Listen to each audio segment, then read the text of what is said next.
বিসমিল্লাহির রহমানির রহিম। আসসালামু আলাইকুম রহমতুল্লাহ। প্রিয় ভিউয়ার্স, চর্মরোগ, অ্যালার্জি, ওবেসিটি, রক্ত উচ্চতর গ্লুকোজ বা শর্করা থাকা, তারপরে ব্রণ, ফুসকুড়ি, দাউদ, একজিমা, এটসেট্রা এটসেট্রা, চুল পড়ে যাওয়া, স্কিন র্যাশ, স্কিনের মানে গ্লেমার নষ্ট হয়ে যাওয়া, লিভার স্লাগিশ হয়ে যাওয়া, এই সমস্ত রোগের জন্য একজন হার্বাল এক্সপার্ট হিসেবে একটা টোটকার কথা বলবো আপনাদের। সেগুলো আপনি সেবন করতে পারেন। হ্যাঁ, অবশ্যই এখানে কিন্তু আপনার মাথায় রাখতে হবে, আপনার যদি সেকেন্ডারি কোনো রোগ না থাকে, অবশ্যই একজন ডাক্তারের সাথে কথা বলবেন, কনসালটেন্টের সাথে কথা বলবেন। নিজে এগুলি করতে দেন না, কারণ নিজে করে আপনি বিপদে পড়বেন। আমি কখনো আমার কোনো ভিডিওতে আমি বলবো না আমার শ্রোতাবৃন্দ যে নিজে চেষ্টা করে খান। আপনি আমার এখানে ফোন নাম্বার আছে, যদি আপনি মনে করেন যে আমাকে অনলাইনে জিজ্ঞেস করতে পারেন, আমি ফ্রি আপনাকে কনসালটেন্ট দেবো। হ্যাঁ, আমি যেটা বলতে চাচ্ছিলাম যে এই আগের যে রোগগুলোর কথা বলেছিলাম, যে এই সমস্ত রোগে আপনার মানে এই রোগগুলো আপনি একটা খুব হাতের কাছে একটা বানিয়াদি দোকানে বা আপনার অনলাইনে পাবেন, বা এটা বাংলাদেশে অ্যাভেলেবেল পাওয়া যায়। সুইটারা চিরতা, যেটা বাংলার নাম হলো চিরতা, এটা কিন্তু কালোবাগ না, এটা কিন্তু নিম পাতা না, এটা কিন্তু সুইটারা চিরতা। এটা একটা ডিফারেন্ট প্রজাতি।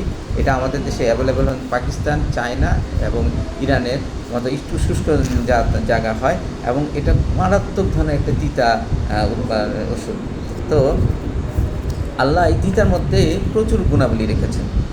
এমন কিছু অ্যাক্টিভ ইনগ্রিডিয়েন্টস এখানে আছে, এমন কিছু উপাদান মূল উপাদান আছে যেটা আপনার উপকার করতে পারে। এই অ্যাক্টিভ ইনগ্রিডিয়েন্টস নিয়ে পরে আমি একসময় আপনাদের গবেষণাগুলো বললাম। পৃথিবীতে ব্যাপী সুইটারা চিরতা নিয়ে শত গবেষণা হয়েছে, রিসার্চ হয়েছে, এবং হিউম্যান উপর। তবে এটা অনেকটা সেফ। সাধারণত এটা কোনো সাইড এফেক্ট করে না যদি আপনি ডোজ মতো খান। তাহলে নিয়মিত চিরতা খেলে আপনার ব্রণ, ফুসকুড়ি থেকে শুরু করে, আমি আরেকটু আগে চর্মরোগ, অ্যালার্জি, ফ্যাটি লিভার, চুল পড়া, ত্বকের সৌন্দর্য আসা, স্কিনের সৌন্দর্য আনা, মেয়েদের গ্ল্যামার তৈরি হওয়া, এই অনেক রোগ আপনি উপকার করতে পারেন। তা এটা আপনার শরীরে রোগ প্রতিরোধ শক্তি বাড়াবে। আর ছোটোখাটো ঠান্ডা কাশি হয়, সিজনাল চেঞ্জের সময় অনেক সময় ঠান্ডা বাচ্চারা ভোগে, আপনিও ভোগেন, আপনি এটা করতে পারেন।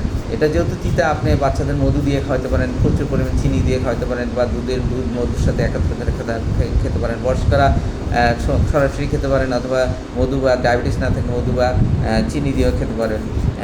এই এটা, তবে ডোজটা সাধারণত হলো 2 থেকে 3 গ্রাম গুঁড়া পাউডার যদি নেন, তাহলে গুঁড়া পাউডার 2 থেকে, আর যদি নির্যাস নেন 5 গ্রামের হাফ গ্লাস থেকে 1 গ্লাস পানিতে ভিজিয়ে রেখে, সকালে ভিজে বা রাত্রে ভিজিয়ে রেখে 12 ঘন্টা পরে ছেঁকে পানিটুকু খাবেন। তো বিভিন্ন ট্রায়ালে দেখা গেছে এটা সাধারণত খুব একটা বড় ধরনের ক্ষতি করে না, নিরাপদ। তো অবশ্যই আবারও বলি, একজন ডাক্তারের সাথে পরামর্শ করে খাবেন। এটা আজকে এই পর্যন্ত। ধন্যবাদ। আসসালামু আলাইকুম রহমতুল্লাহ।